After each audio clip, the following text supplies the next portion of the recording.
Hello, ఒక చిన్ని కథ వినేద్దామా? కథలోకి వెళ్ళే ముందు నా ఛానల్ని సబ్స్క్రైబ్ చేయని వాళ్ళు ప్లీజ్ సబ్స్క్రైబ్ చేసుకోండి. ఈ కథ మీకు నచ్చినట్లయితే లైక్ చేసి షేర్ చేయండి. నీ ప్రేమకై 7వ భాగాన్ని ముగింపు భాగాన్ని వినేద్దాం. సిటీ అవుట్స్కట్స్లో ఉన్న ఆ పాడుబడ్డ బంగ్లాలో దుర్గా అసహనంగా చూస్తూ ఇంకా ఎన్ని రోజులిలా అని అడిగాడు. ఆ ప్రశ్నకి రాకీ విసుగ్గా చూసి వీలైనంత తొందరగా ఆ డాక్టర్ని చంపి నా పగ తీర్చుకుని ఈ సిటీ వదిలి వెళ్ళిపోదాం అనుకున్నాను, కానీ ఒక మామూలు డాక్టర్ని చంపడం ఇంత కష్టం అనుకోలేదు దుర్గా. మనం పంపిన 3 కనపడకుండా పోయారు, వాళ్ళ వెనక వెళ్ళిన 4 కనపడకుండా పోయారు. ఇప్పుడు వెళ్ళిన 3 తొందరగా పని ముగించుకుని వస్తే సరే, లేకపోతే ఈసారి డైరెక్ట్గా నేనే రంగంలోకి దిగుతాను. ఒకసారి నేను కానీ ఎంటర్ అయితే ఆ డాక్టర్ చావు చాలా దారుణంగా ఉంటుంది. నన్ను ఇలాంటి పరిస్థితికి తీసుకొచ్చిన దాని అంత చూడకుండా వదలను దుర్గా. నాకెందుకో నా వెనక నాకు తెలియకుండా ఏదో జరుగుతుందనిపిస్తుంది అని కోపంగా పిడికిలు బిగించి ఎదురుగా ఉన్న గోడను గుద్దాడు. ఇక్కడ తరుణ్కి శిశిరాకి ఎంగేజ్మెంట్ జరుగుతుంది. తరుణ్ తన ఎదురుగా పట్టుచీరలో అందంగా మెరిసిపోతున్న శిశిరాని చూసి తన రూపాన్ని మనసు నిండా నింపుకుంటూ తన వేలికి రింగు తొడిగి ప్రేమగా ఆ చేతిని ముద్దాడాడు. శిశిర తన బావ పెట్టిన ఆ రింగిని అపురూపంగా చూసుకుంటూ తను కూడా తరుణ్ చేతికి రింగు తొడిగింది.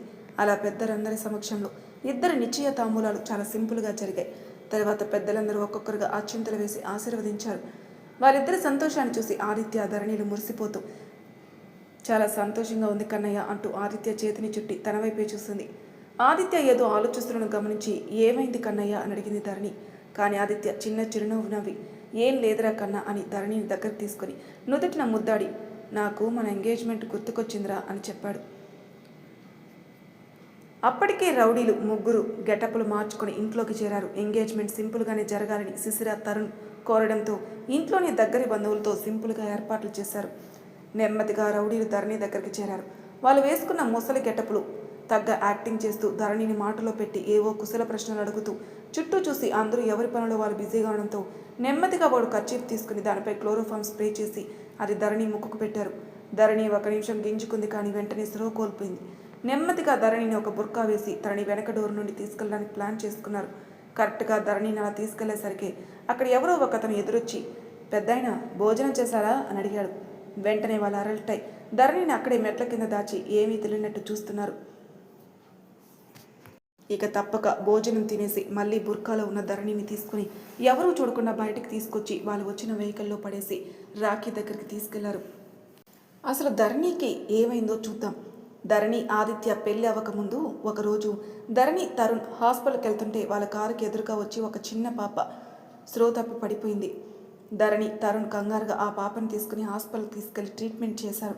ఆ పాప చాలా రోజుల నుండి తిండి సరిగా తినక నీరసం వచ్చి స్పృహ తప్పి పడిపోయిందని తెలిసింది. కాసేపటికి ఆ పాపకి స్పృహ రాగానే ధరణి తరుణ్ చెరువు వైపు చేరి ప్రేమగా ఆ పాప తల నిమురుతూ మీ వాళ్ళు ఎక్కడుంటారు, మీ ఇల్లు ఎక్కడా అని అడిగారు. వాళ్ళు అడిగిన ప్రశ్నలకి ఆ పాప గజగజ వణుకుతూ బిగుసుకుపోయింది. ఆ పాప అలా భయపడ్డం చూడగానే వాళ్ళిద్దరికీ చాలా బాధగా అనిపించింది. ఇంతలో వీళ్ళిద్దరిని వెతుక్కుంటూ అక్కడికి వచ్చిన ఆదిత్య ఆ పాపను చూసి దగ్గరికి వెళ్ళి తన భుజం మీద వేసుకుని తన వెన్ను నిమురుతూ ఏం కాలేదురా, భయపడకు, నీకు మేమందరం ఉన్నాం అని ధైర్యం చెప్పి ఆ పాపకి కొంచెం ఫుడ్ తినిపించి నీరసంగా ఉండడంతో ఒక ఇంజెక్షన్ చేసి పడుకోబెట్టాడు. అలా 2 రోజులు గడిచాయి, కానీ ఆ పాప నోరు విప్పలేదు. తర్వాత రోజు ఆ పాపను ఉంచిన రూమ్కి వెళ్ళేసరికి ధరణికి ఆ పాప అక్కడ కనపడలేదు. ఎంత వెతికినా కనపడకపోవడంతో తన వాళ్ళకి ఎక్కడ దొరికిందో అక్కడికి ఆ పాపను వెతుక్కుంటూ వెళ్ళింది. అక్కడ ఎక్కడా పెద్దగా ఇల్లు లేవు. ఒక పెద్ద బిల్డింగ్, ఆ చుట్టుపక్కల చిన్న చిన్న ఇల్లు మాత్రమే ఉన్నాయి. ఎంత వెతికినా దొరకకపోవడంతో అసహనంగా వెనుతిరిగిపోతుండగా ఒక పక్క నుండి ఒక చిన్న పిల్ల అరుపులు వినిపించడంతో అది వింటూ అక్కడికి వెళ్ళింది. ఆ అరుపులు ఆ పెద్ద బిల్డింగ్లో నుంచి ఒక మూల నుండి వస్తున్నాయి. అక్కడ ఒక మనిషి చేత వీళ్ళకి దొరికిన పాప దెబ్బలు తింటూ కనిపించింది. తనను అలా చూడగానే ధరణికి ఎప్పుడూ లేనిది చాలా కోపం వచ్చింది. చిన్నపిల్లని కూడా చూడకుండా ఆ పాపను అలా కొడుతుంటే చుట్టూ మనుషులు మసులుతున్న ఒకరు కూడా రియాక్ట్ అవ్వకపోవడంతో ధరణికి చాలా ఆశ్చర్యంగా అనిపించింది. ఇక చూస్తూ ఊరుకోలేక ధరణి వాళ్ళ దగ్గరికి వెళ్ళింది. అక్కడున్న అందరిని చూసి ధరణి షాక్ అయి అలానే ఉండిపోయింది. అక్కడ ఆ పాపని కొట్టేవాళ్ళని చాలామంది ఉన్నారు. అది కాదన్నట్టు ధరణి ఆశ్చర్యపోవడానికి కారణం ఆ రూమ్లో మూలన వీళ్ళ కారుకి అడ్డొచ్చిన పాపలానే సేమ్ అదే ఏజ్లో చాలామంది పిల్లలు భయంతో వణుకుతూ ఏడుస్తున్నారు. వాళ్ళని చూడగానే ధరణికి చాలా బాధగా అనిపించి కళ్ళల్లో నీళ్ళు తిరిగాయి. ఇంతమంది పసిపిల్లలు వీళ్ళ దగ్గర ఏం చేస్తున్నారు, అసలు వీళ్ళందరూ ఇక్కడికి ఎలా వచ్చారు అని ఆలోచిస్తూ తనున్న లొకేషన్ ఆదిత్యకి తరుణ్కి షేర్ చేసి వాళ్ళ ముందుకెళ్ళింది. అక్కడున్న వాళ్ళు ధరణిని చూడగానే కోపంగా ముందుకొచ్చి ఏయ్ ఎవరే నువ్వు, ఇక్కడికి ఎందుకు వచ్చావు అని అడిగాడు వాళ్ళలో ఒకడు. ధరణికి ఏమాత్రం తడబడకుండా అసలు మీరు ఈ పిల్లల్ని ఏం చేయాలని తీసుకొచ్చారు అని అడిగింది. అంతే, వాళ్ళలో ఒకడు విసురుగా ముందుకొచ్చి ధరణి చెంప చెల్లుమనిపించాడు. ధరణి వాడు కొట్టిన ఫోర్స్ తట్టుకోలేక కింద పడింది. ఆ దెబ్బ ఫోర్స్తో కొట్టడం వల్ల ధరణి పెదవి చిట్లి రక్తం వస్తుంది. అయినా ధరణి ఏమాత్రం భయపడకుండా అసలు ఎవరు మీరు అని అడిగింది. వాళ్ళలో ఒకడు మళ్ళీ కొట్టడానికి ముందుకు రాబోతుంటే అప్పుడే అక్కడికి వచ్చిన రాకి ధరణిని చూసి, చూడు పాప, నీతో మాకు పని లేదు, మూసుకొని ఇక్కడి నుండి పో, లేకపోతే నీ ప్రాణాలు ఇక్కడే గాల్లో కలిసిపోతాయి అని బెదిరించాడు. అయినా ధరణి ఏమాత్రం భయపడకుండా అసలు ఎవరు మీరు, ఈ పిల్లల్ని ఏం చేయడానికి ఇక్కడ తీసుకొచ్చారు అని అడిగింది. ఇంతమందిని చుట్టూ చూసి అక్కడున్న పరిస్థితి ఏమాత్రం భయం లేని ధరణి కళలో కనపడపోవడంతో రాకి నవ్వుతూ, నచ్చావు, బాగా నచ్చావు, ఇంతకీ నువ్వెవరు అని అడిగాడు. నేను డాక్టర్ని అని చెప్పింది. ఆ మాటకి రాకి ఇంకా నవ్వుతూ, అయితే మేము చేసే బిజినెస్ నీకు ఖచ్చితంగా తెలియాలి, చెప్తాను విను అంటూ, మేము ఈ పిల్లల్ని అందరినీ విదేశాలకి ఎక్స్పోర్ట్ చేస్తాం. వీళ్ళ బాడీలో ప్రతి పార్ట్ అమ్మేసి అవి డబ్బు చేసుకుంటూ ఉంటాం. చిన్నపిల్లలే ఎందుకని నువ్వు అనుకోవచ్చు డాక్టర్, ఏం చేస్తాం, ఇదిగో లేని వాళ్ళ పిల్లలు, ఎవరూ లేని పిల్లలైతే ఎక్కువ ప్రాబ్లం అవ్వదు, పైగా పిల్లలైతే ఈజీగా ఉంటుంది కదా అని ధరణి వాళ్ళ కారు ముందు పడిన పాపను చూపిస్తూ, ఇదిగో ఈ బొడ్డుది మా నుండి తప్పించుకొని మీ కళ్ళలో పడింది, అందుకే ఈ బొడ్డు దానికి పనిష్మెంట్ ఇస్తున్నారు అని ధరణి వైపు చూస్తూ చెప్పారు. ఇక బయలుదేరు, ఇప్పటికే చాలా తెలుసుకున్నాం అలాగని దూరం నుండి ఏవో పలిగినట్టు శబ్దం వినపడగానే అందరూ అటువైపు చూస్తారు. ఎందుకంటే అక్కడికి పోలీసులు వచ్చారు. రాకీని అక్కడున్న రౌడీలందరినీ అరెస్ట్ చేసి తీసుకెళ్ళిపోయారు. అక్కడున్న పిల్లలందరినీ ఆదిత్య, ధరణి వాళ్ళకున్న ఆర్ఫనైజ్లో జాయిన్ చేసి మేము చూసుకుంటానని చెప్పడంతో వాళ్ళు ఆ మాటకి ఒప్పుకొని వెళ్ళిపోయారు. ఇంతలో ధరణి గట్టిగా ఊపిరి పీల్చుకొని ఆదిత్యాన్ని చుట్టేసింది. చాలా భయపడుతుందని ఆ స్పర్శలోని బాగా అర్థమైంది ఆదిత్యకి. తనని అలానే దగ్గరకు తీసుకుని కారు దగ్గరకు తీసుకెళ్ళి వాటర్ పట్టించి కాసేపటికి ఇంటికి తీసుకెళ్లాడు. కానీ జైలుకి వెళ్ళిన రాకి ఊరికే ఉంటాడా? బయట తనకున్న లవర్ సారా హెల్ప్తో జైలు నుండి తప్పించుకుని సిటీ అవుట్స్కట్స్లో మకాం వేశారు. ఈ సారా కూడా ఎలాంటి జాలి దయాలేని ఆడది. చిన్నపిల్లలని కూడా చూడకుండా తన ప్రియుడు చేస్తున్న ఈ ఇల్లీగల్ బిజినెస్ని సపోర్ట్ చేస్తూ తనకి బోర్ కొట్టినప్పుడల్లా ఈ పిల్లల్ని టార్చర్ చేస్తూ ఉండేది. ఇది వాడికన్నా రాక్షసి. అలా జైలు నుండి తప్పించుకున్న రాకి చాలాసార్లు ధరణిని చంపాలని ట్రై చేసి ఫెయిల్ అవుతూనే ఉన్నాడు. ఇంతలో ధరణికి ఆదిత్యకి పెళ్ళైంది. ఆ తర్వాత ధరణికి బయటికి రావడం మానేసింది. కానీ వాళ్ళకి ముందు సిగ్నల్ దగ్గర దొరికిన పాపకి గుండెలో చిన్న హోల్ ఉండడం వల్ల తన హెల్త్ పాడి తనకి అర్జెంటుగా ఆపరేషన్ చేయాల్సి వచ్చి తప్పని పరిస్థితిలో ధరణి బయటికి వెళ్లాల్సి వచ్చింది. అలా ఆ పాపకి ఆపరేషన్ అయ్యాక ధరణి తిరిగి ఇంటికి వస్తుంటే రాకీ యాక్సిడెంట్ చేయించాడనమాట. జరిగిందంతా ఇలా చెప్పడం పూర్తి కాగానే రాకీ ధరణి ఇంకో చేతి మణికట్టు మీద కట్ చేశాడు. రాకీలో అంత రాక్షసత్వం చూసి మన తిండిపోతు రౌడీలకి చాలా కోపం వచ్చింది. అలాగే భయంగా కూడా ఉంది. కాసేపటికి ఒంట్లో రక్తమంతా నశించి కొన ఊపిరితో కొట్టుమిట్టాడుతున్న ధరణిని చూసి రాక్షసానందం పొందుతూ రాకీ గట్టిగా నవ్వుతూ ఉండగా తన ఫోన్ రింగ్ అయింది. స్క్రీన్ మీద అన్నోన్ నెంబర్ చూసి ఎవరో అని చిరాకు పడి కట్ చేశాడు. అలా మళ్ళీ కాల్ చేసి విసిగిస్తుంటే లిఫ్ట్ చేశాడు. హలో అన్నాడు చిరాగ్గా రాకీ. ఎక్కడ్రా నువ్వు అని అరిచాడు అవతల వ్యక్తి గట్టిగా నవ్వుతూ. అంత ఈజీగా నన్నెలా మర్చిపోయావరా? అప్పుడే జైల్లో తిన్న చెప్పకుడు పోలీసు లాఠీలతో తిన్న దెబ్బలు అన్నీ మర్చిపోయావా అని వెట్టకారంగా అడిగాడు ఆదిత్య. రాకీకి ఎవరో స్పష్టంగా అర్థమై ముందు కోపం వచ్చినా ఎదురుగా ఉన్న ధరణిని చూసి కన్నింగా నవ్వుతూ, నిన్ను నీ ప్రేయసి పెళ్ళాన్ని ఎలా మర్చిపోతాను డాక్టర్?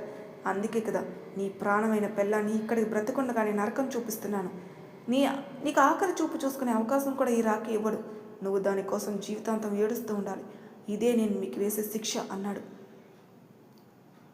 ఆదిత్య నవ్వుతూ, నీకంత సీన్ లేదురా, నీకు నువ్వే అంత హైప్ ఇచ్చుకోవడం చాలా కామెడీగా ఉంది.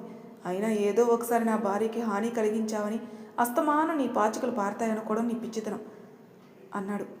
రాకీ గట్టిగా నవ్వుతూ, ఏంటి డాక్టర్ పగటి కలలో ఇప్పుడు నీ పెళ్ళం నా దగ్గరే ఉంది, ఉండు దాని ఆర్తనాదాలు విందుగాని అని ధరణి మణికట్టు గట్టిగా నొక్కి పట్టుకోగాని నోటికి ప్లాస్టర్ వేసుండడంతో అని ఓపిక లేకపోయినా నొప్పి కరుస్తుంది. ఆదిత్య నవ్వుతూ, నీ బుర్రలో కొంచెమైనా గుజ్జుంటే బాగుండేదిరా రాకీ, కానీ ఏం చేస్తాం అన్నాడు. రాకీ కోపంతో గట్టిగా, ఏయ్ నీ పెళ్ళాం నా దగ్గర ఉందని భయమైనా లేకుండా నీ ఇష్టం వచ్చినట్టు బాగుతున్నావు అన్నాడు.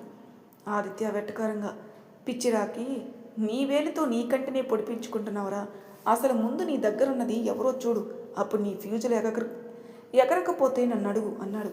వెంటనే ఫోన్ టార్చ్ ఆన్ చేసి ఎదురుగా ఉన్న అమ్మాయి మొహం మీద వేశాడు. అక్కడున్న అమ్మాయిని చూసి రాకీ నిజంగానే ఫ్యూజులు ఎగిరిపోయాయి.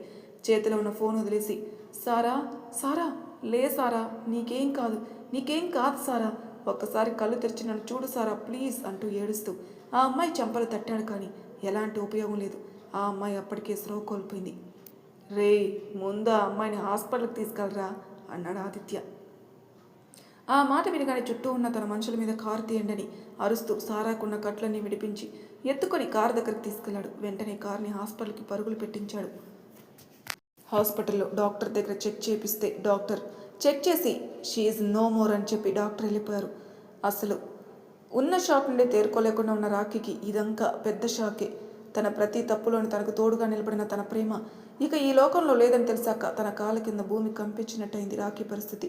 ఇక ఈ భూమి మీద నేను ఎవరి కోసం బ్రతకాలి, కానీ ఇదంతా చేసింది ఎవరిని వదలను అని అనుకుని వెంటనే పోలీసుల్ని ప్రతిఘటించి అక్కడ ఎవరో పార్క్ చేస్తున్న బైక్ బలవంతంగా తీసుకుని స్టార్ట్ అయ్యాడు.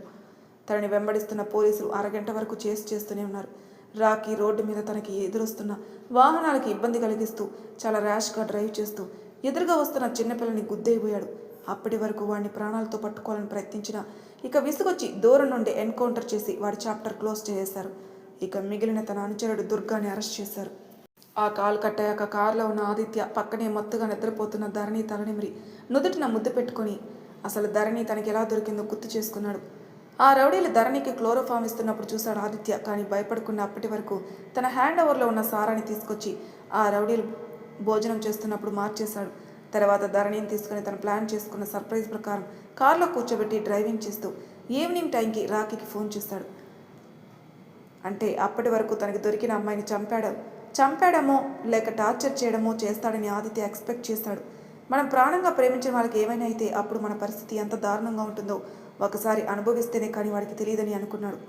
కానీ వాడి పైశాచికత్వం వల్ల ఆ అమ్మాయి ప్రాణాలు పోతాయని ఊహించలేదు. అలా కారులో వెళ్తూ ధరణికి సర్ప్రైజ్ ప్లాన్ చేసిన ప్లేస్కి రీచ్ అయ్యారు. అందమైన వెన్నెల రాత్రి, పున్నమి చంద్రుడు, చల్లటి వాతావరణం, ఎదురుగా సముద్రం నుండి ఎగసిపడే చల్లటి కెరటాలు ధరణి పాదాలను తాకుతుంటే ఆ వెదర్ని ఎంజాయ్ చేస్తూ పక్కకు తిరిగింది. తనని రెప్పవేయడం మరిచి చూస్తున్న ఆదిత్యాన్ని చూడగాని సిగ్గుతో కనురెప్పలు బరువయ్యాయి, చెంపలు ఎరిపెక్కాయి. ధరణిలో వస్తున్న అందమైన ఆ మార్పులను చూసి నవ్వుకుంటూ తన నడుం పట్టుకుని మీదకి లాక్కున్నాడు ఆదిత్య. సిగ్గుతో తలదించిన ధరణి గడ్డం పట్టుకుని పైకెత్తి తన కళ్ళలోకి చూస్తూ నుదుటి మీద ముద్దు పెట్టి హ్యాపీ బర్త్డే రా కన్నా అని విష్ చేశాడు. అప్పటి వరకు ఆ విషయం గుర్తులేని ధరణికి ఆ మాట వినగానే కళ్ళల్లో నీళ్లు తిరిగాయి. ఆదిత్యాన్ని గట్టిగా హాక్ చేసుకుని ఈ ఇయర్ నుండి దూరంగా వెళ్ళిపోతానేమో అనుకున్నాను కన్నయ్య. తరుణన్న వల్ల మన ఇద్దరం ఒక్కటయ్యాం, లేకపోతే నీ నుండి దూరం అవ్వడం అనే ఊహని నేను తట్టుకోలేకపోతున్నానంటూ ఏడ్చేసింది. తర్వాత తను సెట్ చేసిన కేక్ దగ్గరికి తీసుకెళ్లి కేక్ కట్ చేయించాడు. ధరణి కేక్ కట్ చేసి ఆదిత్యకి తినిపించింది. ఆదిత్య కూడా ఒక పీస్ ధరణికి తినిపించి కొంచెం కేక్ తీసి ధరణి బుక్కలకి రాసేశాడు. అది ధరణి క్లీన్ చేసుకోబోతుంటే ఆదిత్య ఆ చేతిని పట్టుకుని ఆపి తను ఎత్తుకొని రిసార్ట్లో తను బుక్ చేసిన మరో రూమ్కి తీసుకెళ్లాడు. ఆ రూమ్ అంతా గులాబీ రేకులు డెకరేట్ చేసి ఉంది. బెడ్ మీద గులాబీ రేకులతో లవ్ సింబల్ వేసి ఆ పక్కనే స్వీట్లు పళ్ళు అన్నీ పెట్టున్నాయి. ధరణి ఆ గదిని చూసి ఆశ్చర్యపోతూ ఇదంతా ఎప్పుడు చేశావు కన్నయ్య అని అడిగింది. ఆదిత్య ధరణిని చూసి అల్లరిగా కన్ను కొట్టి మనకి పెద్దవాళ్ళు అరేంజ్ చేసిన ఫస్ట్ నైట్ ఎలాగో వేస్ట్ చేసేసాం, అందుకే ఇప్పుడు ఇక్కడ ఇలా అరేంజ్ చేశాను, ఎలా ఉంది కన్నా అని అడిగాడు. ధరణి సిగ్గుతో ఆదిత్య కళ్ళలోకి చూడలేక తలదించుకుంది. ఆదిత్య ధరణి ఎదురుగా మోకాల మీద కూర్చుని చేతిలో రింగు పట్టుకుని కన్నా, నా జీవితంలోకి నేస్తంలా వచ్చి ప్రేయసిలా మారావు, ప్రేయసి నుండి అర్ధాంగిలా మారావు. నా జీవితంలో కదిలే ప్రతి క్షణంలో నువ్వున్నావు, నేను వేసే ప్రతి అడుగులో నువ్వున్నావు, నాలో మెదిలే ప్రతి ఆలోచనలో నువ్వున్నావు, నేను తీసుకునే ఊపిరిలో కూడా నువ్వుంటావా కన్నా అని అడగగానే ధరణి నవ్వుతూ తన చెయ్యి అందించి ఆదిత్య తన వేలికి ఉంగరం తొడిగి ఆ చేతిని ముద్దాడి ఐ లవ్ యూరా కన్నా అంటూ ధరణి బుగ్గలకున్న కేక్ తన పెదాలతో క్లీన్ చేశాడు. తన మీదకి చేరి అరికాల నుండి నుదుటి వరకు ముద్దులతో ముంచెత్తి తన ప్రేమనంతా చూపిస్తూ స్నేహితులుగా మొదలైన వారి బంధాన్ని ప్రేమగా భార్యాభర్తలుగా మార్చుకుని ఆ రాత్రి పూర్తిగా ఒకరిలో ఒకరు ఐక్యమై అలసిన శరీరాలతో తెల్లవారుజామున ఎప్పుడో నిద్రపోయారు. 6 ఏళ్ల తర్వాత 5 ఏళ్ల చిన్న పాప ధృతి మన ధరణికి దొరకకుండా హాలంతా పరుగులు తీస్తుంది. ఆ పాప వెనక పరుగులు తీసి ఆయాసం వచ్చి సోఫాలో కూలబడి కన్నమ్మ ప్లీజ్ ఈ ఒక్క ముద్ద తినురా ప్లీజ్ అని బ్రతిమలాడింది. అప్పుడే లోపలికి వచ్చిన తరుణ్ణి చూడగానే మన చిట్టి ధృతి మామా అంటూ వెళ్ళి తన కాళ్ళని చుట్టుకుంది. ఆ బుడ్డిదాన్ని ఎత్తుకుని తీసుకొచ్చి ధరణి పక్కన కూర్చోబెట్టి ధృతి నీ వల్ల కూర్చోబెట్టుకుని ధరణిని పట్టమని సైగ చేయగానే ధరణి నవ్వుతూ తినిపించింది. తనని చూసి ధరణి మురిసిపోతూ ధృతి బుగ్గలు పట్టుకుంది. ఇంతలోని ధరణికి పెయిన్ స్టార్ట్ అయ్యి అరుస్తూ ఉండగా తరుణ్ కంగారుగా ధరణిని ఎత్తుకుని కారులో ఎక్కించుకుని ధృతిని కూడా తనతో పాటే హాస్పిటల్కి తీసుకెళ్లాడు. దారిలో ఆదిత్యకి ఫోన్ చేయడం వల్ల వీళ్ళు వెళ్ళగానే బయట స్టాఫ్ స్ట్రెచర్తో రెడీగా ఉన్నారు. ధరణిని ఓటీకి తీసుకెళ్లిన వెంటనే ఆదిత్య టెన్షన్ పడుతూ తిరుగుతూనే ఉన్నాడు. అప్పుడు తనకి 5 ఏళ్ల క్రితం ధృతి పుట్టినప్పుడు కలిగిన కంగారులే ఇప్పుడు కూడా ఉన్నాయి. ఎందుకో భయంగా అనిపించింది. తరుణ్ ఆదిత్యకి సర్ది చెప్తూ ధృతిని చూపించాడు. ఇంతలో కల్పన గారు, రాజేష్ గారు, విశ్వనాథ్ గారు, కళ్యాణి గారు, తరుణ్ పేరెంట్స్ శిశిర 3 ఏళ్ల తన బాబుని శ్రీయాన్స్ని ఎత్తుకుని వచ్చారు. అప్పుడే పసిబిడ్డ ఏడుపుతో ధరణి అరుపులు ఆగాయి. కాసేపట్లో డాక్టర్ బయటకొచ్చి కంగ్రాట్స్ ఆది, బాబు పుట్టాడు అని చెప్పారు. అక్కడున్న అందరూ చాలా సంతోషించారు. ఆదిత్య ఇప్పుడు ధరణికి ఎలా ఉంది హేమ అని అడిగాడు. షీఈస్ ఓకే నౌ, కంగారు పడాల్సిన పని లేదు. కాసేపట్లో వార్డుకి షిఫ్ట్ చేస్తాం, అప్పుడు వెళ్ళి చూడండి అని చెప్పి వెళ్ళిపోయారు. కాసేపటికి ధరణిని వార్డుకి షిఫ్ట్ చేయడంతో ముందుగా ఆదిత్య బాబుని తీసుకునెళ్ళాడు. ధరణి బిడ్డను చూసి మురిసిపోతూ అప్పటి వరకు తను పడ్డ పురిటి నొప్పులు కూడా మర్చిపోయింది. ఆదిత్య ప్రేమగా ధరణి నుదుటిపై ముద్దు పెట్టి బాబుని ధరణిని కలిపి హాక్ చేసుకుని థ్యాంక్ యూ సో మచ్ రా కన్నా అని చెప్పాడు. ఇంతలో డాడీ అంటూ ధృతి వచ్చింది. ఆదిత్య తన ఎత్తుకుని ఒడిలో కూర్చోబెట్టుకుని తన చిన్ని తమ్ముడిని చూపించాడు. ధృతి ఆ బుడ్డోని మెరిసే కళ్ళతో చూస్తూ హే తమ్ముడు తమ్ముడు అంటూ అల్లరి చేస్తూ వాడి చేతులతో ఆడుకుంటుంది. మన ధరణి ఆదిత్యాలు తమ ఇద్దరి బిడ్డల్ని చూసి మురిసిపోతూ ఉన్నారు. మరి ఇంతటితో ఈ కథ సమాప్తం. మళ్ళీ మరొక కొత్త కథతో మీ ముందుంటాను. అంతవరకు నా ఛానల్ సబ్స్క్రైబ్ చేయని వాళ్ళు ప్లీజ్ సబ్స్క్రైబ్ చేసుకోండి. లైక్ చేసి షేర్ చేయండి. మీ అభిప్రాయాలు నాకు కామెంట్ రూపంలో తెలియజేయండి. Thank you for listening.